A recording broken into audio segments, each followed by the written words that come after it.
1,000 engineers and architects from 47 different cities today called for a new independent investigation into 9/11. The group is Architects and Engineers for 9/11 Truth, founded by an architect from San Francisco. The group says it has new evidence suggesting that explosives, not planes alone, brought down the two World Trade Center towers and a third 47-story skyscraper on that fateful day, September 2001. The group says it has explosive forensic evidence that was omitted from the official reports on the attack. Representatives of the group based in Victoria, who have signed a petition demanding a new investigation, say the fire alone could not have brought down the buildings, particularly World Trade Center Tower number 7. There was no plane hitting that building, and there was no proper investigation or explanation given why that building also fell in the fashion it did. It basically collapsed at free fall speed. That's not possible. That can only happen if you remove all the core columns at the right moment in a controlled demolition fashion, as we've seen on TV. The group says, given that the buildings were in partial or full free fall during the destruction, it suggests or points directly to expertly placed explosives. It also points to reports that first responders saw flashes and heard bangs at the onset of the destruction, and that the explosive ejections of building material can be seen 20 to 40 stories below the collapsing portion of the World Trade Center towers. For more information on this group, you can find out more at their website at ae911truth.org. In this plot, which is described in more detail in our paper, the blue curve shows the reaction of the red material from the World Trade Center. We did this with from all 4 samples. This is one of the samples. Notice that it goes to a high peak there in watts per gram. The red peak is from known nanothermite. This is from a paper published by Lawrence Livermore National Laboratory, scientist there, which is just down the street, basically, here, not too far away. And this is a 2001 paper, meaning that they had worked on this, of course, for years prior to this. Both of these curves show a very high energy release in short times, and in fact, the red material from the World Trade Center, 7 years later, when we did the test, reacts more rapidly than known nanothermite.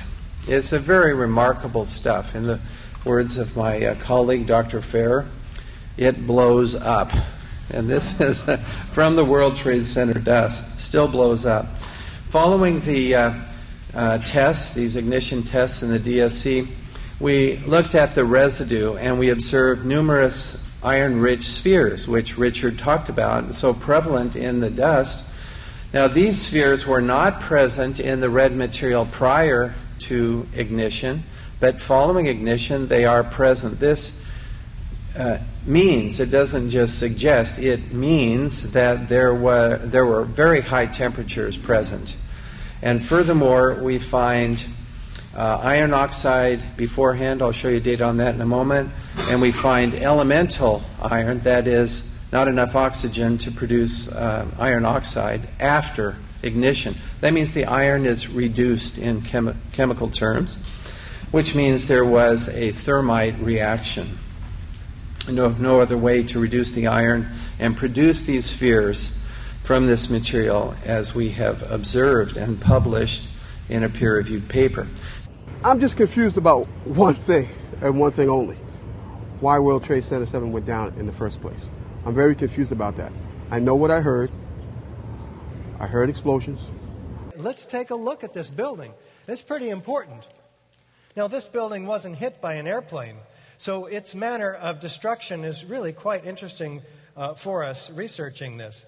Now, here we're going to show you a videotape of the collapse itself. Describe that. Now we go to videotape, the collapse of this building.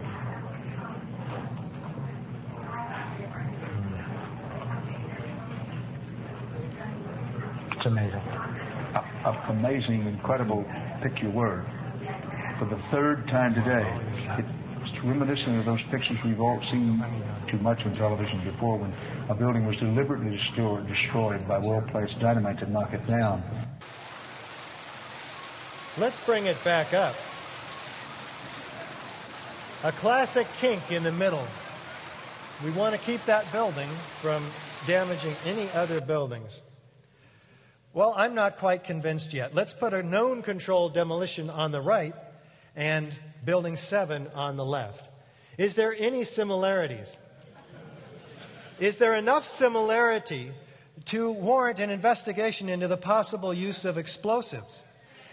Since every other high-rise that has ever come down in history has been brought down with explosives, and fire has never brought one down in history at all.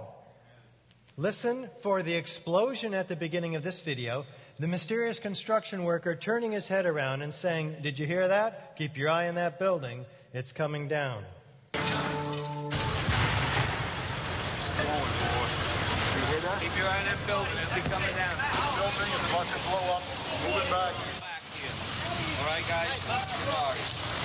We are looking back. There's a building about to blow up. On flame. Debris coming down. Lots of confusion out on the street about this building and what it's about to do. How do they know it's about to blow up? There's a few scattered fires in there. Firemen go up in these buildings all the time, don't they, Erik? With a few without scattered fire? fires? Oh, definitely, yes. Now, Kevin McPadden and others were moved back 6 blocks behind Building 7. He's a first responder, an Air Force medic. Let's listen to what he says, what he hears from the radio held by the Red Cross worker.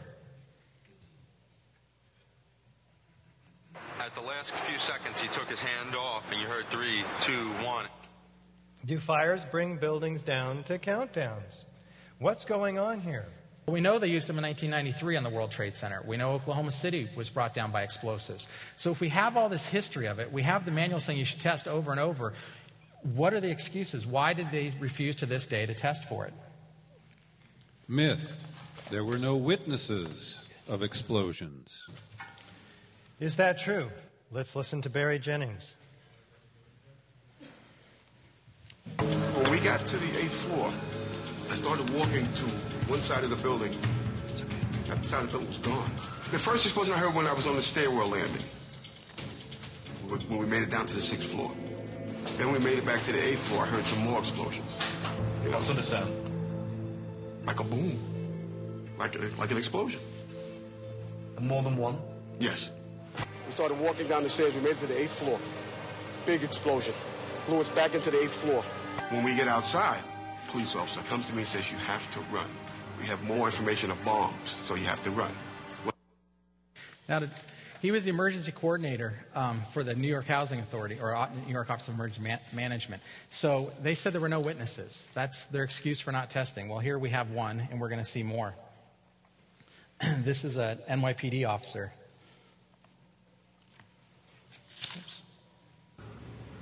And the whole time you hear boom, boom, boom, boom, boom. So I think I know an explosion when I hear it. And then it was like another 2-3 seconds, you heard explosions. Like, boom! It's like a distinct sound. It's not like when in compression, like boom, boom, boom, boom, boom. Like floors that were dropping and collapsing. This was boom! And like you felt a rumble in the ground, like almost like you wanted to grab onto something. That, to me, I knew that was an explosion. There was no doubt in my mind. And now this goes beyond witness testimony. They said there were no recordings. Yeah, here's one of the guys. He can tell you I'm okay, all right? Here, hold on. You want to call your mother or something? Now again, they say there's no explosions. You be the judge. And it wasn't until the New York Times filed a Freedom of Information Act to get these. And so they finally got them published. So we didn't have them until August of 2005. There were a lot of explosions through the elevator shafts, and people were blown right out of their clothes. I found their clothes, and they were just shredded. I found their sneakers. There were shoes everywhere. I walked through these piles, through all this gray dirt, and it's like I'm walking through them, the people. I know it's all that's left of them. That was Detective Jennifer Abramowitz, NYPD.